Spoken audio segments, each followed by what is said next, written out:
মায়ের কোলে জায়গা হয়নি তাদের। মৃত্যুর মুখ থেকে ফিরে এবার মানুষের মন জয় করতে প্রস্তুত দুই ছোট্ট সিংহ শাবক। তিরুবনন্তপুরম চিড়িয়াখানায় জনসমক্ষে এলো সিংহ শাবক সিম্বা ও সৌরি। গত 21শে জানুয়ারি সিংহী নাইলা এবং সিংহ লিওর ঘরে জন্ম তাদের।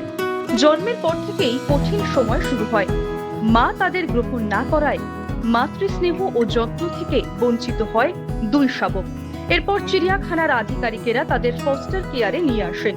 বিশেষ খাবার, নিয়মিত যত্ন এবং দিন রাত নজরদারিতে ধীরে ধীরে সুস্থ হয়ে ওঠে সিম্বা ও সৌরি। বাড়তে থাকে তাদের শক্তি এবং ওজনও। এখন সুস্থ তারা। দর্শকদের মাতিয়ে দিতে এবার আত্মপ্রকাশ করবে এই দুই মৃত্যুঞ্জয়ী। যুব শক্তি বাংলা, নির্ভীক, নির্ণায়ক।